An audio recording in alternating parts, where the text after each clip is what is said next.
Hey, what's up everybody? Today I have a review for you and it's going to be of the new iPhone SE 2020 edition.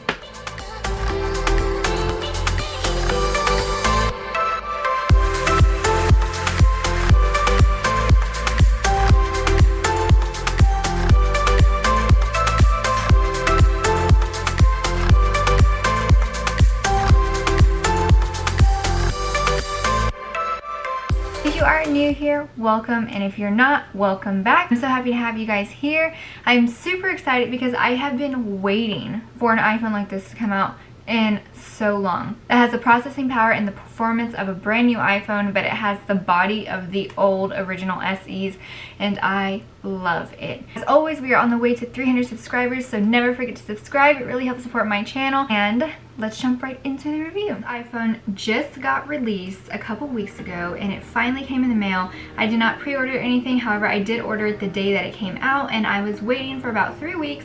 It was coming from China. Finally got it this Friday, and for the price, this is a phenomenal phone. It has the processing chip of the 11, the brand new iPhone 11 that just came out in November. It runs the A13 Bionic chip. You're going to get the processing power of a brand new phone, the fastest phone that Apple has right now on the market, and it's going to be in this beautiful body that I love. So one of the cool features that I love about this iPhone is that it has the home button. Now I've already set this phone up, I showed you the unboxing, and so these are some of my first impressions of how it's been running. I've been using it for about 2 days now, and I think it is phenomenal. I've used the camera, I've taken some pictures on it. We're gonna go outside here in a second so you guys can see the power of the camera.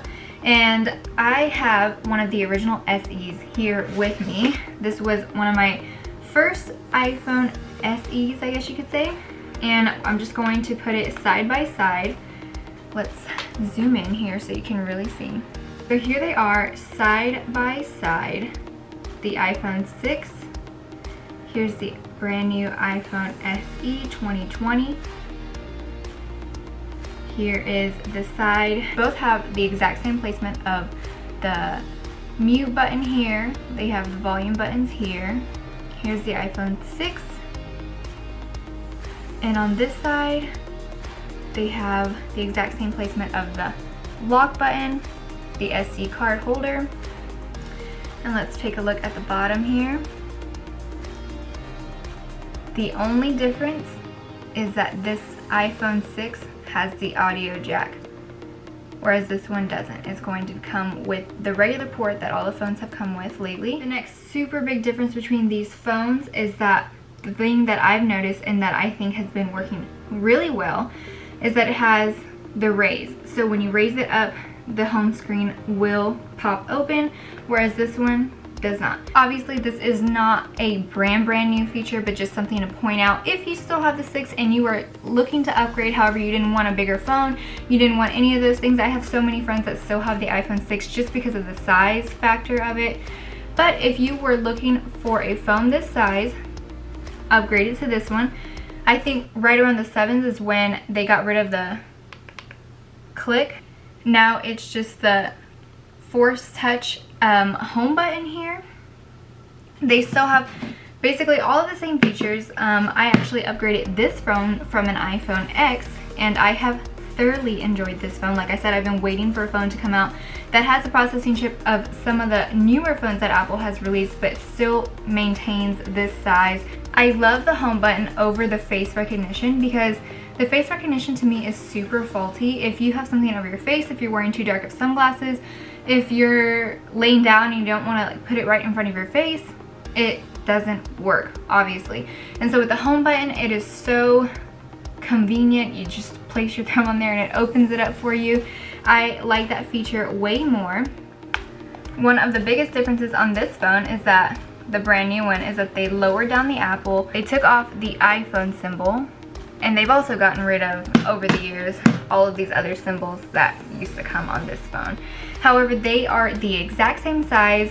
I have heard, I've never had the 8, so I wouldn't know. I had the 8 Plus, but other than that, I've never had the 8, but I heard that they are extremely similar other than the camera. And also the fact that it's running the A13 Bionic chip. And so obviously, like I've been telling you, this has a 4.7 Retina HD display, and the display is one of the other things that you can really notice when you look at an older phone. And then when you look at how nice these newer phones look, it's insane when you put them up close to each other. So when comparing them side by side, this phone, you can see, just maintains the display so much better than this one, especially when in direct sunlight.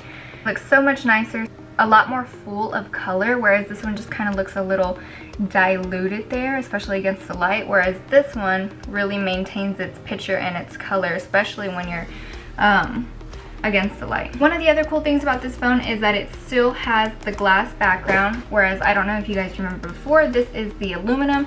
This phone still does have the aluminum around the outer corner of the phone, but it has the glass, which is featured on the XR. So I did want to show you the background of the iPhone XR just so you can compare it. However, this one is white and obviously this one is black, but as you can see, they are made up of the exact same glass. And so I really wanted to go through a rundown of exactly how these phones look side by side. As you can see, this features the aluminum display. These two have the glass. As you can see, the camera from the iPhone 6 now to the iPhone SE has increased dramatically. However, it is still not as big as the iPhone XR, but it does have the same performing capabilities as the XR. It still has portrait mode and it still has all of the other features that people love about the XR. Now, I wish I still had the X to compare it to that, but obviously the X had a very different looking camera in comparison to all three of these phones. And so I really wanted to take a rundown of the camera quality, because I think that that is one of the biggest things that Apple upgrades every time they create a new phone. You're looking for that upgraded camera quality. So I am now going to go outside and I'm going to show you some clips of the performance of the camera on the iPhone XR, the brand new iPhone SE, and the old iPhone 6. So let's go outside and let's see how well these cameras perform side by side. So here we are testing out the iPhone SE 2020. I am recording in 1080p at 60 frames per second, which is what I will be recording in all the phones. And so I really want to just kind of like move around here so you guys can see all of the stabilization features that it does have. And so now we are in the sun. We can see how it is reacting to light. Oh my god. It is water resistant for up to 30 minutes at 1 meter. So I guess if you do drop your phone, you can grab it real quick. However, if you drop it in a pool, I think it is not going to work out. This is on the back camera of the iPhone SE. I wanted to show you guys, before I had a Canon, this is how I would record my YouTube videos, and this is what I would do. I would just hold the camera backwards. I would have no idea where I was at in the frame, and it always recorded really good HD videos. You wouldn't have even been able to tell on YouTube. And so we are really testing the performance. Once it's up on YouTube, will be the deciding factor on how this camera really looks when compared to a Canon or even the other iPhones that are newer, like the XR or the 11. I am recording on the iPhone XR now, which is one of the newer iPhones that came out in the last 1 to 2 years. I am recording in 1080p at 680 frames per second, just like all the rest of them. Let's see how the sound is on this one and how the video stabilization is as well. Now I am just filming with the back camera again on the iPhone XR at 1080, 60 frames per second. And so as you can see, as I was telling you, that when you flip the iPhone around, it doesn't have the 360 speakers to where you can hear everything around. For example, my hand is in front of the speakers and also the voice intake, so it's probably going to sound a little bit more quiet than it would if you were recording with a microphone or with a Canon or Sony or a camera that is meant for vlogging. Here is the back camera on the iPhone 6.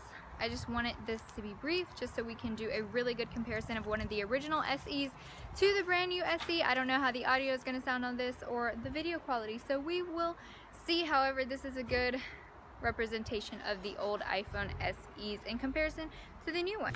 So I just came back in from recording those videos outside, and before I go, I just wanted to say thank you so much for watching. If you enjoyed, please don't forget to subscribe. It really helps support my channel. Give this video a thumbs up, and as always, leave comments down below. I love to hear from you guys. And tell me your opinion on the phone, and tell me your opinion just about anything in any videos you would like me to do, anything, and I would love to read it. That's the video for today, and until next time, I will catch you next time.